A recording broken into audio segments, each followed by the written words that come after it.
नमस्कार मंडळी, कसे आहात सगळे? आज घरातलं एक महत्त्वाचं काम करणार आहे, जे की बऱ्याच दिवसापासून ठरवलं होतं. तर बऱ्याच दिवसापासून फ्रीज डीप क्लीन करायचं राहिलं होतं, म्हणून आज तो दिवस ठरवला आहे. तर घर स्वच्छ असलं की मनही प्रसन्न होतं. त्यामुळे चला माझ्यासोबत फ्रीज साफ करूया. तर सगळ्यात आधी फ्रीजमधलं सगळं सामान बाहेर काढते. भाज्या, सॉस किंवा डबे सगळं नीट वेगळे ठेवते. याच वेळी कोणत्या वस्तू वापरायच्या आहेत आणि कोणत्या खराब झाल्या आहेत तेही पाहून घेते. फ्रीजमध्ये साफसफाई करताना जास्त कसं सामान होतं, भरून जुन्या वस्तू ज्या असतात त्याही त्याही आपल्याला बघता तर येतात पदार्थ जास्त आणि काही वस्तू आपल्याला ताजे पाहिजे राहतात. असतात किंवा वापरायच्या नसतात. कधी कधी एक्स्ट्रा न वापरणाऱ्या वस्तूसुद्धा फ्रीजमध्ये राहून जातात, तर त्याही बघता येतात. त्यामुळे महिन्यातून एकदा तरी क्लिनिंग झालंच पाहिजे.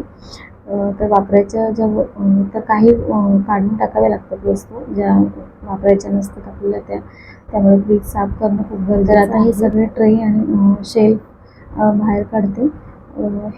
हे वेगळं धुतलं की फ्रीज एकदम नवीनसारखा दिसतो.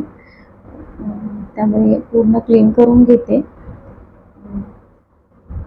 गरम पाण्याने आणि साबणाने सगळे ट्रे जे काय आहेत ते धुवून घेते. यामुळे डाग आणि वास दोन्ही निघून जातील. थोडा वेळ लागतो, पण नंतर खूप त्याला बरं वाटतं आपण हे सर्व. आणि आता केल्यानंतर जी आतून आणि बाहेर गोष्टी असतात त्या पुसून घेते. कोपऱ्यात जमा झालेली काही धूळ असते, पाण्याचे डाग असतात, ते साफ करते. आणि किती स्वच्छ झालेलं आहे पहा फ्रीज.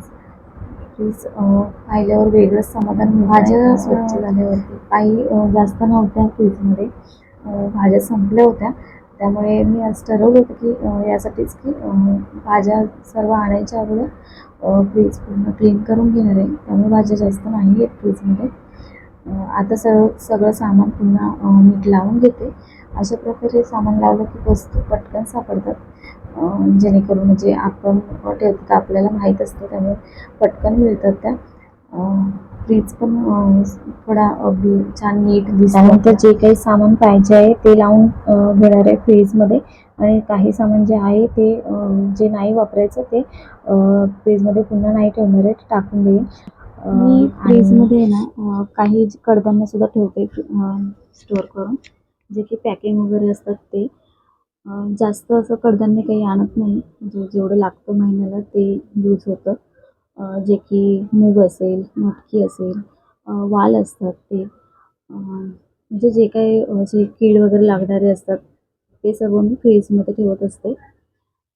आणि बाकीचे जे काही भाज्या वगैरे असतात आपल्या त्या, आणि उरलेलं काही जेवणाचं वगैरे असेल ते ठेवलं जातं, ते दुसऱ्या दिवशी यूज होतं.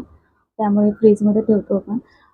बाकी जास्त अशी गर्दी करून ठेवायची नाही, एकावर एक रचून ठेवायची नाही वस्तू कुठल्याही, जेणेकरून हवा खेळती राहिली पाहिजे फ्रीजमध्ये. आणि त्यामुळे कसे पदार्थ आपले फ्रीज ऑर्गनाईज करण्यासाठी खराब टिप्स वापरता नक्की कमेंट करून. व्हिडिओ जर आवडला असेल तर लाईक करा, शेअर करा आणि चॅनलला सबस्क्राईब करा. बाय.